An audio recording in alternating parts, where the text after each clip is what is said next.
논술 문제를 직접 살펴보겠다라는 건 아니고 분석은 하는 영상은 아니고요.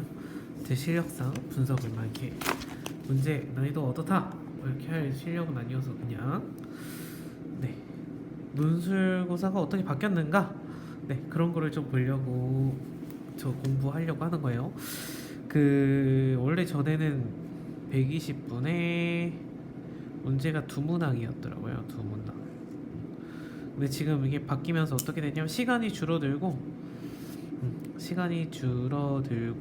그 다음에 문제가 예를 들면 크게 1번, 2번 있었는데 여기 1-1, 1-2 2-1, 2-2 이런 식으로 세부 문항이 생겨가지고 그 모의 논술이 올라왔더라고요. 올해 이제 논술 모의 논술 보는 걸 봤더니 변경이 돼서 그런 식으로 올라왔다. 그래서 올해 이제 입시를 치를 때 변경된 문항으로 처음 치른 거라서 지금 홈페이지에 들어가면은 전년도 이제 논술 결과 논술 시험지 논술 해설이 그 있는데 그거는 지금 올해 그러니까 작년도 이미 바뀌었죠. 바뀐 전형의 그런 결과물은 아니어서 좀 바뀌었기 때문에 크게 점수대나 지원 학생들에게 차이가 벌어지거나 달라질 것 같진 않지만 그냥 체감상 글자 수가 또 줄어들었거든요. 그러니까 글자 수가 줄어들다 보니까 상대적으로 좀 부담을 덜 느끼고 좀 지원을 하게 될 수도 있지 않을까 하는 생각을 하고서 좀 찾아보게 되었습니다. 그래서 보시면 지문이 가나 다 3개 지문이 나왔는데 비문학 지문인 것 같아요. 그죠?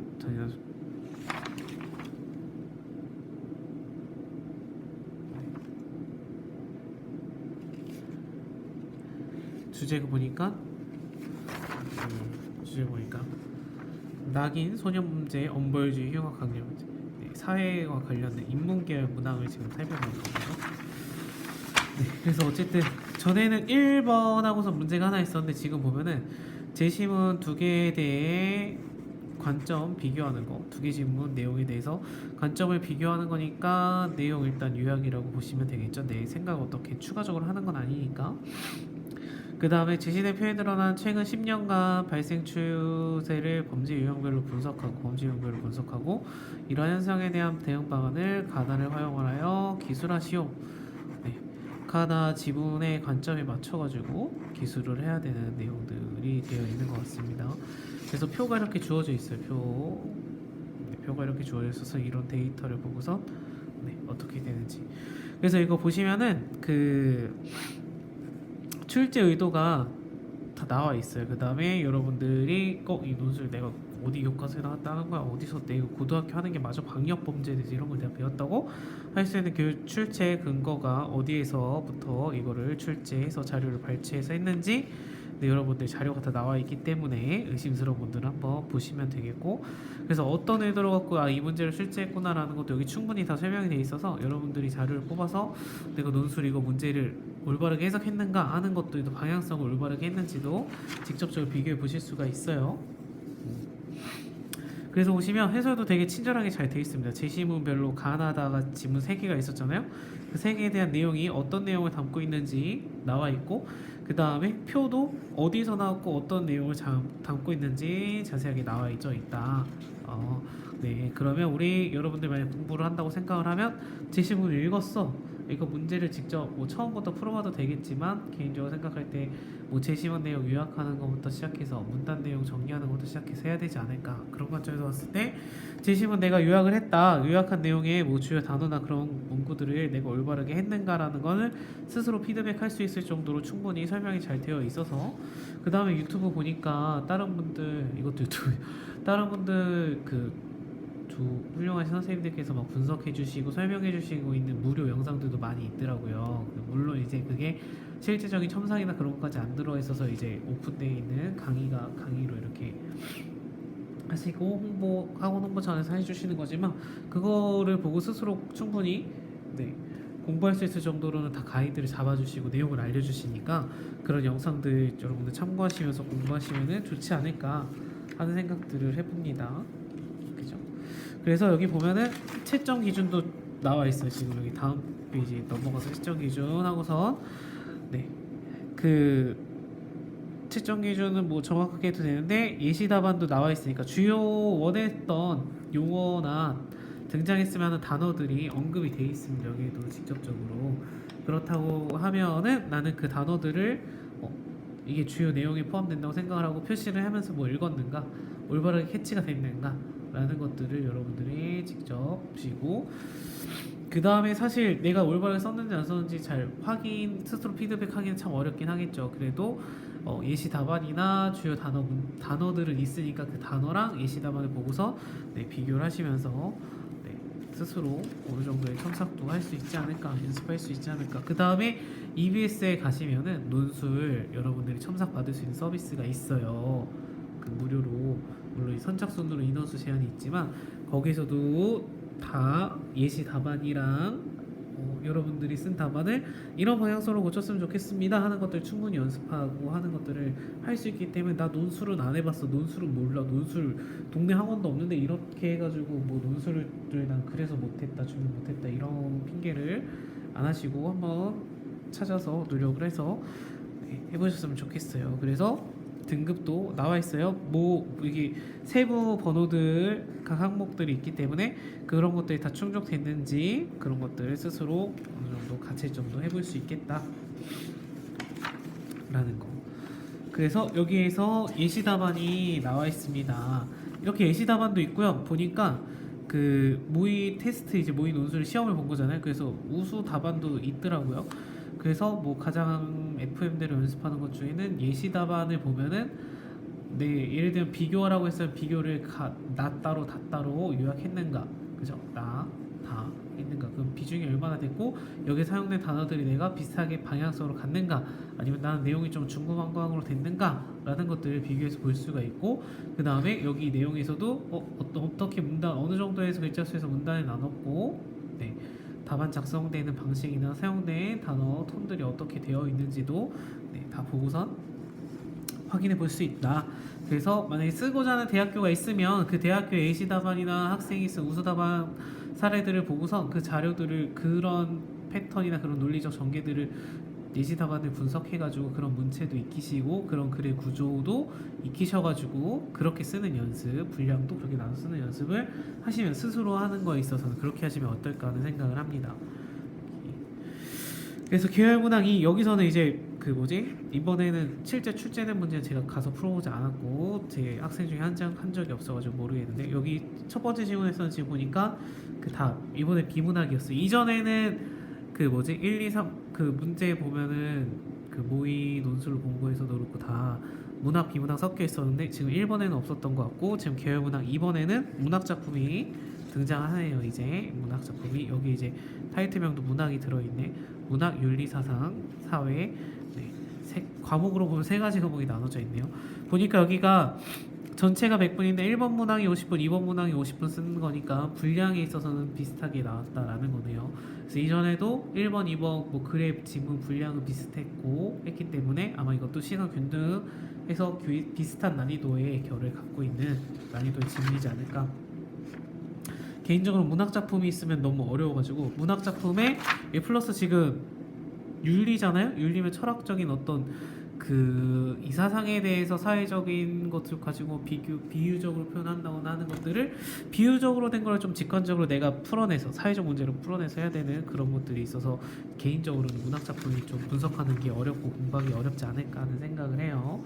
비문학은 사실 내용이 다 쓰여져 있으니까 내가 모르는 분야더라도 찾아보면서 이해를 할 수가 있는데, 문학 작품은 좀 그렇게 어려울 수도 있고, 네, 답안이 사실 우리가 수능을 위한 답은 정해져 있지만 논술에서의 답 방향성이 정해져 있다고 보기에는 지문이 항상 정해진 답이 있다고 보기는 어렵지 않을까 싶어서 뭐 이런 개인적인 생각, 이거는 네, 패스하셔도 되는 부분이고, 어쨌든 자, 여기서 보면 300자 그 다음에 600자 내외로 이렇게 되어 있어요. 그죠?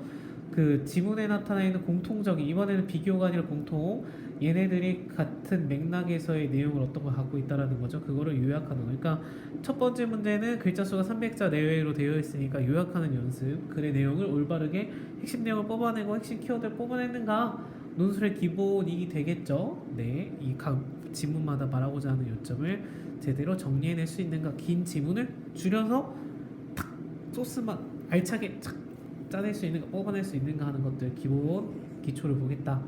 왜냐 개인적으로 생각할 때뭐 한 번에 통으로 천자 쓰도록 했더니 학생들 중구난방 답이 너무 많아서 그랬던 것도 있지 않을까 하는 생각도 들어요. 제시문 다의 내용을 토대로 인간상의 비판적으로 평가해 보시고, 그러니까 나에 드러난 인간상을 가지고 비판적으로 다의 내용을 별도의 지문을 가지고선 여기서 공통적. 네, 영상이 네 전화가 끊겼어요. 다시 어디서 끊겼는지 모르겠다.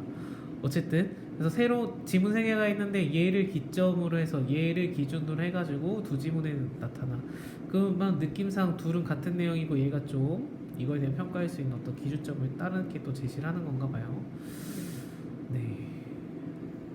지문에 대한 분석까지 하는 건 아니니까 어쨌든 보시면 다 출제 의도가 있고 어디에서 출제가 됐는지 정확하게 나와 있기 때문에 여러분들이 다 보실 수 있고, 네, 마찬가지로 여기도 제시문 요약도 다 돼 있기 때문에 문학 작품도 어떤 내용들 갖고 있는지 다 요약이 돼 있으니까 보시고선 스스로 피드백하실 수도 있지 않을까 하는 개인적인 생각을 합니다. 아까 얘기했듯이 예시답안이랑 우수답안이 있으니까 보시면서 네, 수리논술은 뭐 특별히 언급하진 않을 건데 수리논술도 네 이렇게 있어요. 수학 미적 기하 학력, 그러니까 수학 고등수학 전 과목 다 들어간다는 거죠. 어디 학교 같은 경우에는 가천대 같은 경우에는 논술로 어쨌든 이름이 바뀌었잖아요. 근데 적성공사 난이도로 하다 보니까 여기 부분들이 안 들어가 있기도 하거든요. 근데 숙대는 이과는 빡세지 역시 다 들어가는 거니까 수학은 기본적으로 어느 정도 다 1, 2등급 맞을 수 있는 수준에서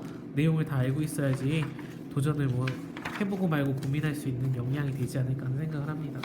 그래서 여기 보면 예시답안 말고 지금 보면은 모의논술 우리가 연습하는 거를 얘기를 하고 있잖아요. 모의논술 우수답안도 있으니까 이거는 아마 학생이 제출한 것 중에서 내용들 우수한 답안을 한 거. 그러면은 내가 여기 학교 그 숙대를 쓰려고 하는데 그럼 거기를 쓰려고 할 때 여기 있는 친구들 쓰고자 하는 경쟁 상대가 될 수 있는 친구들의 우수 답안을 보니까 이거를 기준으로 생각을 하시면 되겠죠?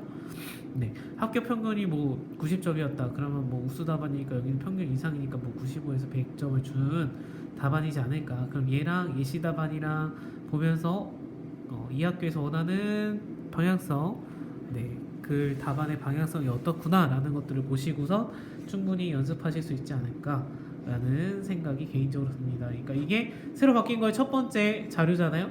그 다음에 올해 이제 시험을 봤잖아요. 그럼 올해 시험 본 거 이제 나오겠죠. 그 다음에 이제 올해 중에 내년도 입시를 위한 모의논술이 나오겠죠. 그러면은 세 개의 예시답안과 우수답안이 아마 제공된다라고 하면 충분히 그 한 학교에 대해서 파악하고 공부하기에는 어느 정도 기초 자료 소양이 되지 않을까라는 생각이 듭니다. 이전에 뭐 숙대 글 지문 난이도가 쉬워졌다 어려웠다 이런 건 아닌 것 같고 문제가 한 문제였냐 세 번 문항으로 바뀌었냐 이런 차이만 있다고 개인적으로 좀 느껴져서 네. 그래서 오히려 쪼개져서 준비한 학생 입장에서는 요약 한번 하고 네, 비판에 대한 내용을 내가 직접 풀어내야 되는 내용이 줄어들었으니까 상대적으로 부담이 좀 줄지 않았을까. 근데 시간이 50분으로 또한 줄었으니까 내가 얼마나 빠르게 그 지문에 대한 내용을 해석하고 요약할 수 있겠는가 이런 부분들에서 좀 연습이 필요하고 네, 하지 않을까 생각을 합니다. 그래서 여러분들 모의논술, 우수답안, 예시답안 같은 거 비교해서 보시면서 내가 쓴 답안이랑 뭐 글자 수는 어떻게 차이가 나는지 아까 예시답안에서는 나 쓰고 다 반면에 하고서 다 따로 썼는데 얘는 네 나다가 공통적으로 뭘 하고 있지만 나 따로 이렇게 한번 네 나다를 묶어서 평가 내용을 이야기하고 따로따로 썼네요. 그죠? 네 그러니까 그런 글의 지문의 구조도 글의 구조도 잘 살펴보시면서 여러분들이 공부를 하시면 좋지 않을까 하는 생각. 수리논술하는 친구들 같은 경우에도 예시답안은 어떻게 보면은 비현실적일 수 있는데 우수답안을 보면 내가 생각했던 거 머릿속으로 생각했는데 말로 풀어내지 못한 거 식으로 풀어내지 못한 거를 얘는 식으로 어떻게 나열을 했고 말 설명을 어떻게 했는지를 비교해 볼 수 있으니까 네, 충분히 스스로 학원을 뭐 꼭 사교육을 하지 않더라도 공부해 볼 수 있는 시간이 될 수 있을 것 같고, 말했듯이 EBS에 여러분들 가시면 각 대학교별로 이 논술 문제들을 조금씩 변형하거나 바꿔서 EBS 선생님들이 계속 그 무료로 첨삭을 해주시는 것들이 있기 때문에, 거기에 내가 지금 숙대 같은 경우에 문제가 나왔다. 그럼 이전 연도 그 전년도에서 그 변형을 하셔서 선생님들이 문제를 내시고 거기에 답안을 제출한 학생들의 자료가 30개, 50개씩 이렇게 있기 때문에, 그러면 또 다른 잘 썼다고 평가받은 그런 학생들, 선배들의 글들을 보고서 또 눈에 익혀듯이 공부를 하시면 충분히 논술에 대해서도 스스로 공부할 수 있는 자료는 많이 제공되어 있는 것 같다라고 생각이 듭니다. 그래서 논술 경쟁률 보니까 여기서 이제 빠져 있는 게 개인적으로 그런 것 같아요. 여기 최저가 있었는데 제가 자료를 봤던 것 같은데 지금 하도 요즘에 여러 개 보니까 잘 모르겠어요. 최저가 있는데, 그러니까 최저를 맞춘 경쟁률이 아니어서 실제 경쟁률은 차이가 있겠다. 근데 이 실제 경쟁률이 안 나오는 거 보니까 그건 안 알려주는 것 같아요. 근데 대신에 여기 또 충원율이라는 게 있긴 했었는데, 충원율이 몇 번째까지 뽑혔는지까지인데 실제 경쟁률이랑 얼마인지 모르니까 충원율을 반영했을 때 실제 경쟁률이 얼마나 줄어들지는 알 수가 없을 것 같기는 해요. 그죠? 그래도 어쨌든 이번에는 좀 완화됐으니까 아마 여기서 실제 경쟁률이 큰 폭으로 낮아질 것 같지는 않다. 그래서 논술 여러분들 그 경쟁률이 숙대가 논술 경쟁률로 보면은 그래도 뭐 평균 이상의 그 경쟁률을 갖고 있고 또 훌륭한 학교잖아요. 그래서 지원한 학생들이 대충해서 올 것 같진 않기 때문에 내가 제대로 공부해서 준비할 수 있다라는 학생들이 아니면 쓰기가 좀 어렵지 않을까라는 생각이 들고, 뽑는 인원이 그렇게 많지 않아요. 한 자릿수대가 많아가지고, 그죠? 논술 점수를 내가 40명 중에서 1등 하지 않고서는 합격하기 어려운 거니까, 그죠? 490명 중에 10등 안에 들어야 되는 거잖아요. 그런 것들이 어떻게 보면은 내가 충분히 연습되어 있지 않으면 어려울 수도 있는 부분이기 때문에, 경쟁률이나 인원수를 봤을 때 그 다음에 아까 얘기했던 그 커트라인에 맞췄는지 안 맞췄는지가 불확실하기 때문에 도전의 몸집 헤어라고 말하기 좀 어려운 부분이 있을 것 같아요. 그죠? 제가 4, 5등급의 희망으로 맨날 쓰라고 하는 뭐 인하대 같은 학교랑 경쟁률은 어떻게 보면 비슷할 수 있는데, 거기 참여하는 학생들의 준비하는 자세가 아무래도 좀 더 학습하는 부분에 있어서도 훈련되어 있는 학생들이 쓸 가능성이 높기 때문에 그런 부분들을 여러분들이 고려해서 입시 준비를 하셨으면 좋겠습니다. 오늘은 여기까지. 뿅.